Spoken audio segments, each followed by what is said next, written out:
Sir, തമിഴ്നാട്ടിൽ NDA സഖ്യം അധികാരത്തിൽ വരാൻ സാധ്യതയുണ്ടെന്ന് സർവേ റിപ്പോർട്ടുകൾ വരുന്നു. എന്ന് പറഞ്ഞാൽ DMK ഒരിക്കലും പ്രതീക്ഷിക്കാത്ത ഒരു തിരിച്ചടി ഉണ്ടാകും, അങ്ങനെയാണ് വരുന്നുണ്ട്.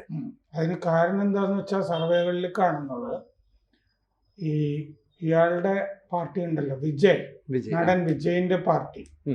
വിജയിന്റെ പാർട്ടിക്ക് 20% വോട്ട് ഈ നിയമസഭാ തെരഞ്ഞെടുപ്പിൽ സമാഹരിക്കും, കിട്ടും. അങ്ങനെ 20% ഈ TVK എന്ന് പറഞ്ഞ പാർട്ടിക്ക്, തമിഴക വെട്രി കഴകം, അവര് നേടുന്നത് DMKയുടെ വോട്ട് ബേസ് അതാണ് ചോർന്നു പോവുക കൂടുതലും എന്നാണ് സർവേകളിൽ കാണുന്നത്. 20% ചെറിയ വോട്ടല്ല. അതും ആദ്യത്തെ നിയമസഭാ തെരഞ്ഞെടുപ്പിൽ തന്നെ കിട്ടുന്നത് വിജയുടെ പാർട്ടിക്ക്. അത് ഒറ്റയ്ക്ക് നിന്നുള്ള അവസ്ഥയാണല്ലോ വിജയുടെ പാർട്ടി. അപ്പോൾ DMKയുടെ വോട്ട് ചോരുന്നതോടുകൂടി അണ്ണാ DMK BJP സഖ്യം അവിടെ അധികാരത്തിൽ വരും എന്ന് ഒന്നിലേറെ സർവേകളിൽ കാണുന്നുണ്ട്. അപ്പോൾ ഈ സർവേകളെ പറ്റി ഇവിടുത്തെ മുഖ്യധാരാ മാധ്യമങ്ങൾ പറയാതിരിക്കുന്നത് ഈ ഇന്ത്യ മുന്നണി തോൽക്കും എന്നുള്ളത് കൊണ്ടാണല്ലോ. ഇന്ത്യ മുന്നണിക്ക് വേണ്ടി നിലകൊള്ളുന്നതാണ് ഈ മുഖ്യധാരാ മാധ്യമങ്ങളൊക്കെ. മാത്രമല്ല, ഈ സ്റ്റാലിൻ മുഖ്യമന്ത്രി സ്ഥാനാർത്ഥി എന്നുള്ളതിലൊക്കെ സ്റ്റാലിന് അധികം വോട്ടൊന്നും കിട്ടുന്നില്ല. പിന്നെ ഈ സ്റ്റാലിൻ സർക്കാരിൻ്റെ പെർഫോമൻസ് അത് വളരെ മോശമാണ് എന്നാണ് പൊതുവെ സർവേകളിൽ പങ്കെടുത്തവർ വിലയിരുത്തിയിരിക്കുന്നത്. അപ്പോൾ എല്ലാ തരത്തിലും DMKക്ക് ആന്റി ഇൻകംബൻസി ഉണ്ടല്ലോ, ഭരണവിരുദ്ധ വികാരം രൂക്ഷമാണ് തമിഴ്നാട്ടിൽ DMKക്കെതിരായത് എന്നാണ് സർവേകളിൽ കാണുന്നത്.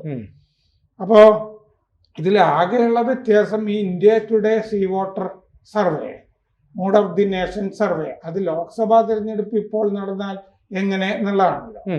ഇന്ത്യ ടുഡേ സീ വോട്ടർ സർവേയുടെ അകത്ത് DMKക്ക് കൂടുതൽ സീറ്റ് കിട്ടും ലോക്സഭാ തെരഞ്ഞെടുപ്പ് നടന്നാൽ എന്ന് പറഞ്ഞിട്ടുണ്ട്. പക്ഷെ അത് നിയമസഭാ തെരഞ്ഞെടുപ്പുമായിട്ട് ബന്ധമൊന്നുമില്ലല്ലോ. ബാക്കി സർവേകളിലൊക്കെ ഭരണവിരുദ്ധ വികാരം DMK സഖ്യം ബുദ്ധിമുട്ടിലാണ് എന്നാണ് കാണുന്നത്. അപ്പോൾ ഈ പ്രതിപക്ഷ ഈ വോട്ടർമാരിൽ കാര്യമായ ധ്രുവീകരണം നടന്നിട്ടുണ്ട് എന്ന് സർവേകളിൽ കാണുന്നുണ്ട്. അതുകൊണ്ട് അണ്ണാ DMK നേതൃത്വത്തിലുള്ള NDA സഖ്യം ജയിക്കാം. വിജയിന്റെ TVK തമിഴക വെറ്റിക്കഴകം മൂന്നാമത്തെ ശക്തി തന്നെയാണ് എന്ന് സർവേകളിൽ കാണുന്നുണ്ട്. അപ്പോൾ ഈ നിയമസഭാ തെരഞ്ഞെടുപ്പിന്റെ ബലത്തിനെ മൊത്തത്തിൽ അട്ടിമറിക്കുന്ന മൂന്നാമത്തെ ശക്തി ആണ് ഈ TVK എന്ന് കാണുന്നുണ്ട്. DMK സഖ്യത്തിൽ ധാരാളം പ്രശ്നങ്ങൾ, സീറ്റ് വിഭജനം സംബന്ധിച്ച പ്രശ്നങ്ങൾ ഉണ്ട് എന്ന് കാണുന്നുണ്ട്. കോൺഗ്രസിന്റെ സമ്മർദ്ദം താങ്ങാൻ കഴിയാത്തവണ്ണം ഉണ്ട് എന്നും കാണുന്നുണ്ട്. DMKക്ക് പക്ഷേ ഈ സ്ത്രീ വോട്ടർമാർക്കിടയിൽ കുറച്ച് സ്വാധീനമുണ്ട്. ക്ഷേമ പ്രവർത്തനങ്ങൾ ഒക്കെ അവർക്ക് വേണ്ടി ചില കാര്യങ്ങൾ ചെയ്തിട്ടുണ്ട് എന്നുള്ള തോന്നൽ അവർക്കുണ്ട്. അപ്പോൾ കഴിഞ്ഞ നിയമസഭാ തെരഞ്ഞെടുപ്പിൽ DMKക്ക് 133 സീറ്റ് ഉണ്ടായിരുന്നു. DMK സഖ്യത്തിന് 159 സീറ്റ് ആകെ കിട്ടി അധികാരത്തിലേറുകയാണ് ചെയ്തത്. അണ്ണാ DMKക്ക് 66 സീറ്റ് കിട്ടി. ആകെ 75 സീറ്റാണ് ഈ അണ്ണാ DMK, അതായത് NDA സഖ്യത്തിന് അവിടെ കിട്ടിയത്. BJP വലിയ ഫോഴ്സ് ഒന്നും ആയിരുന്നില്ലല്ലോ കഴിഞ്ഞ തവണ, 10% താഴെയൊക്കെ ഉണ്ടായിരുന്നുള്ളൂ. മാത്രമല്ല, അണ്ണാമലൈ എടുത്ത ഒരു നയപരമായ തീരുമാനം BJP ഒറ്റയ്ക്ക് മത്സരിക്കുക എന്നുള്ളതായിരുന്നു.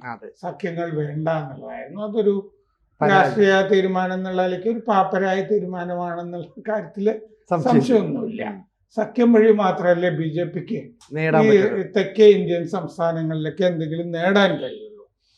അപ്പോൾ വോട്ട് വൈബ് എന്ന് പറഞ്ഞ സർവേ, വോട്ട് വൈബിന്റെ സർവേയിൽ DMK സഖ്യത്തിന് 35.8% കാണുന്നുണ്ട് വോട്ട് കിട്ടുന്നു നിയമസഭാ തെരഞ്ഞെടുപ്പ് ഇപ്പം നടന്നാൽ.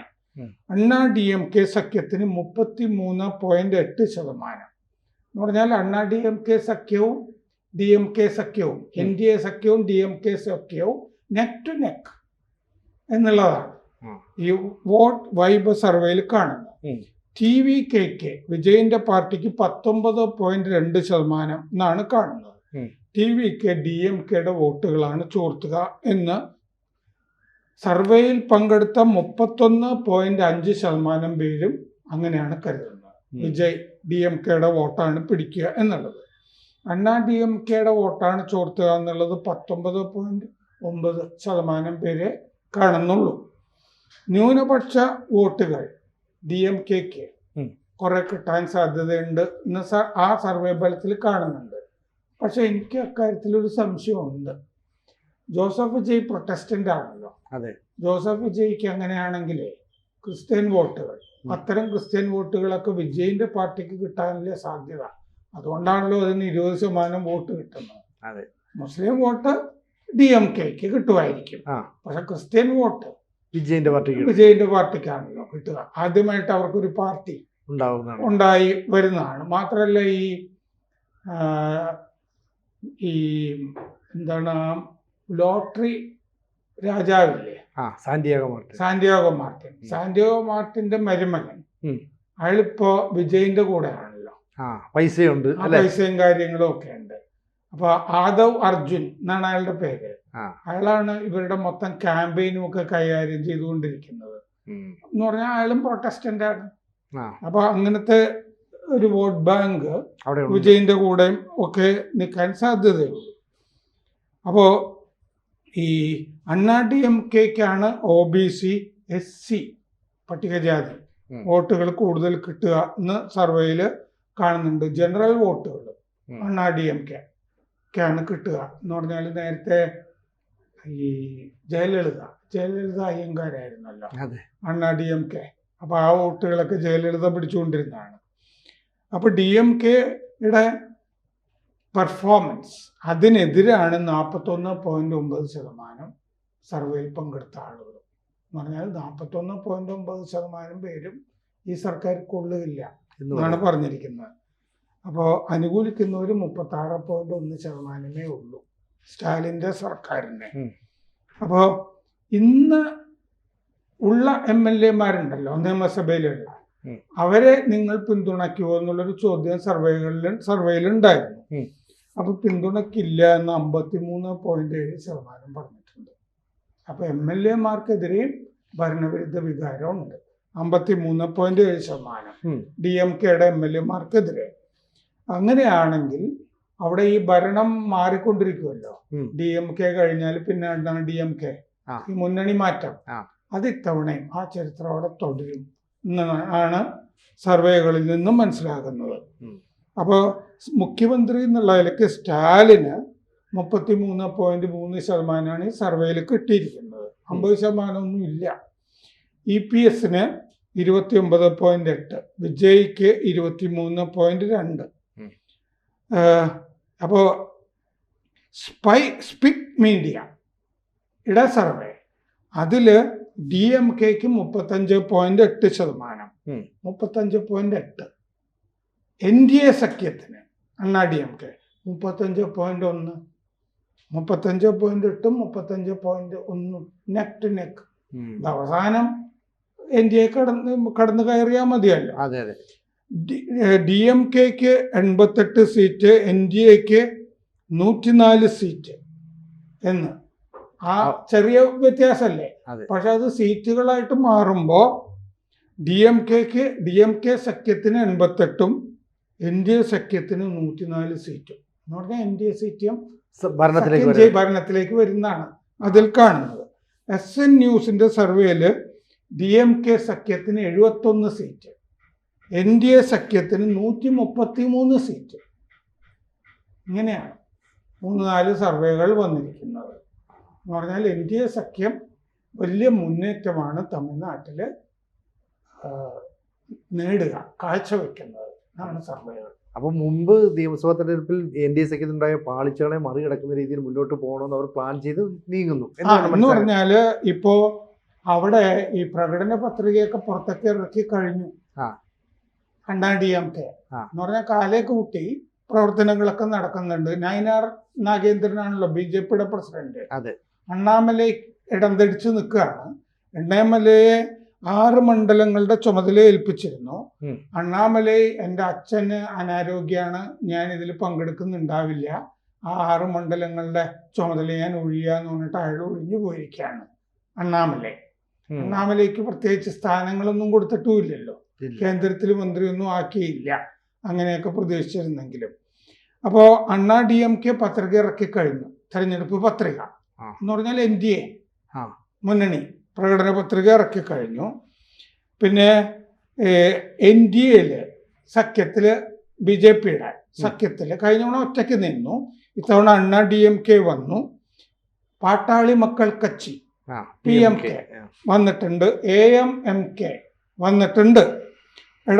അപ്പോൾ എടപ്പാടി പളനിസ്വാമി പറയുന്നത് അണ്ണാ DMK സഖ്യം, അണ്ണാ DMKയുടെ ജനറൽ സെക്രട്ടറിയാണ് എടപ്പാടി പളനിസ്വാമി, അണ്ണാ DMK സഖ്യം NDA സഖ്യം ജയിക്കും എന്ന് അദ്ദേഹം പറഞ്ഞിട്ടുണ്ട്.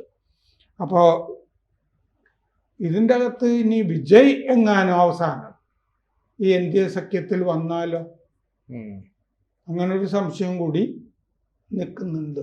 വിജയ് വന്നു കഴിഞ്ഞാൽ അങ്ങയുടെ കയ്യിൽ 19.2%, 20% വോട്ടുണ്ടല്ലോ. അങ്ങനെയാണെങ്കിൽ പിന്നെ NDA സഖ്യത്തിന് പിന്തിരിഞ്ഞ് നോക്കേണ്ട ആവശ്യമേ ഇല്ല. അപ്പോൾ വിജയ് ഏതെങ്കിലും ഒരു സഖ്യത്തിൻ്റെ, ഏതായാലും DMK വിരുദ്ധനാണ്. വിജയുടെ പ്രസംഗത്തിൽ മുഴുവൻ DMK വിരുദ്ധതയാണല്ലോ പറഞ്ഞുകൊണ്ടിരിക്കുന്നത്. മാത്രമല്ല കേസുകളുണ്ടല്ലോ, ഇപ്പം ED കേസും കാര്യങ്ങളും ഒക്കെ ഉണ്ട്. അപ്പോൾ ഇനി വിജയ് ഏതെങ്കിലും സഖ്യത്തിൽ ചേരുമോ? ഇനി BJP പറഞ്ഞിട്ട് തന്നെ ഇല്ല, നിങ്ങൾ ഒറ്റയ്ക്ക് നിന്നാൽ മതി, 20% വോട്ടുണ്ടല്ലോ, DMKയുടെ വോട്ട് തിന്നുന്നുണ്ടെങ്കിലേ അങ്ങനെ NDA സഖ്യത്തിന് ജയിക്കാൻ കഴിയുമെങ്കിൽ അങ്ങനെ BJP ഉപദേശിച്ചാലും മതിയല്ലോ വിജയിന്. നിങ്ങൾ ഒറ്റയ്ക്ക് തന്നെ നിൽക്കണം കേട്ടോ, എന്നാലും ഞങ്ങൾക്ക് ജയിക്കാൻ പറ്റുള്ളൂ, അങ്ങനെ പറയാം.